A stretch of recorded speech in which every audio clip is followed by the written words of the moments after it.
사람을 설득하는 언어는 따로 있습니다. 언어의 사중 구조. 여러분, 말을 잘하면 사람을 설득할 수 있을까요? 논리가 있으면 사람을 바꿀 수 있을까요? 제가 아나운서 쇼핑호스트 생활을 마치고 스피치 코칭을 20년 동안 하면서 깨달은 사실이 있습니다. 논리적인 말, 설명을 잘하는 말, 기술적인 말로는 사람이 바뀌지 않는다는 거예요. 왜냐하면 말에도 등급이 있기 때문입니다. 같은 말을 해도 어떤 말은 사람에게 상처를 주기도 하고요. 어떤 말은 사람을 위로하기도 하고요. 어떤 말은 그 사람의 인생을 바꿉니다.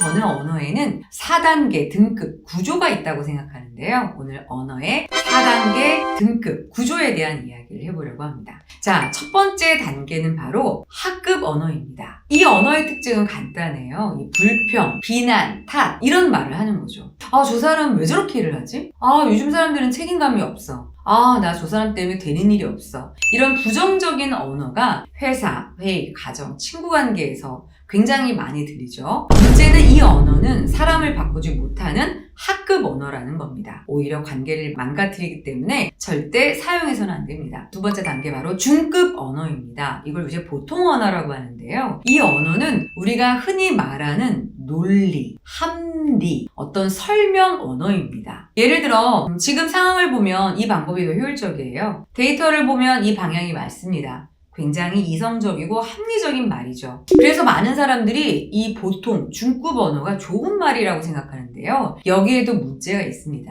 이 언어는요, 사람의 머리는 설득하지만 마음을 움직이지는 못합니다. 그래서 이런 상황이 생겨요. 회사에서 상사가 말합니다. 이게 더 효율적인 방법 같은데? 직원은 고개를 끄덕여요. 하지만 속으로는 이렇게 말합니다. 그래서 뭐요? 그 일을 제가 하라고요? 어쩌라고요? 머리로는 이해하지만 마음은 움직이지 않는 보통 언어입니다. 자, 세 번째 등급은요, 바로 상급 언어입니다. 바로 공감의 언어예요. 이 언어는 요즘 많이 강조되는 언어죠. 공감, 위로, 경청. 예를 들어서 많이 힘드셨겠어요. 그 마음 충분히 이해합니다. 정말 어려운 상황이었겠어요. 이 언어는 사람의 마음을 풀어주죠. 그래서 굉장히 좋은 언어라고 생각합니다. 하지만 여기에도 문제가 있습니다. 때론 이 공감이요, 사람을 성장시키지 못한다는 거예요. 예를 들어 친구가 계속 일을 미루고 있어요. 그때 괜찮아, 뭐 힘들지 뭐, 다 그래, 천천히 해도 돼. 이 말은요, 위로는 되지만 그 사람의 인생을 살리거나 변화를 만들지는 못합니다. 그래서 우리는 한 단계 더 나아가는 언어를 구사해야 합니다. 바로 네 번째 단계, 최상급 언어입니다. 최상급 언어는요, 단순한 위로가 아닙니다. 바로 사람을 살리는 언어입니다. 이 언어의 특징은요, 첫 번째, 어려움 속에서도 감사를 찾는 언어입니다. 그런 회사에서 큰 프로젝트가 실패를 했어요. 보통 사람들은 이거 왜 이렇게 된 거야? 누가 책임질 거야? 하지만 최상급의 언어, 살리는 말은요, 이번 경험 덕분에 우리가 무엇이 부족했는지 알게 되었습니다. 라고 말을 한다는 거죠. 이 말은 사람을 무너뜨리지 않고 오히려 사람을 일으키기 때문에 그 문제에서 빨리 헤어나오게 만듭니다. 자, 두 번째는요, 사랑하기 어려운 사람,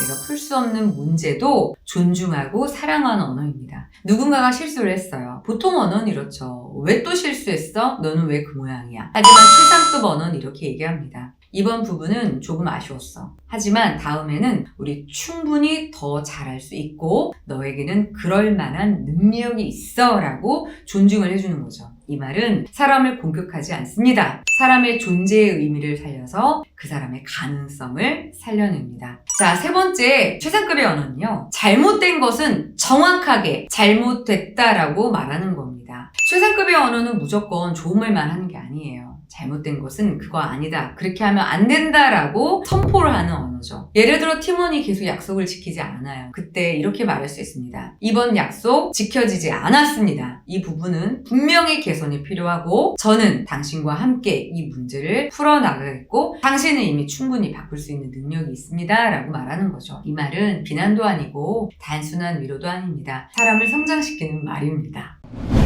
왜 최상급 언어가 중요할까요? 트랩, 오레오, 이런 논리적인 기법이 누군가를 변화시키고 설득시키고 살리지 않다는 것이었어요. 왜냐면 사람은 논리로 움직이는 존재가 아니고 존재의 의미가 생겼을 때 몸을 움직이는 존재이기 때문이에요. 그래서 중요한 것은 말 테크닉이 아니라 말하는 사람의 상태가 어디에 있느냐, 긍정의 상태에 있느냐, 누군가를 살리는 상태에 있느냐에 따라 말의 결과가 판가름이 납니다. 여러분, 언어는요, 기술이 아니라 나의 상태입니다. 타인에게 무관심한 사람이 좋은 말을 할 수 있을까요? 이 불평과 비난 속에 있는 사람이 논리를 배운다고 해서 상대를 설득할 수 있을까요? 사람을 살리는 말은 긍정적인 존재 상태에서 나옵니다. 그리고 기술로만 배우면 보통 언어에 머무를 수 있어요. 하지만 여러분의 생각과 마음의 위치를 긍정에, 그리고 누군가를 살리는 데 둔다면 여러분은 최상급 언어를 구사하는 사람이 될 수 있을 겁니다.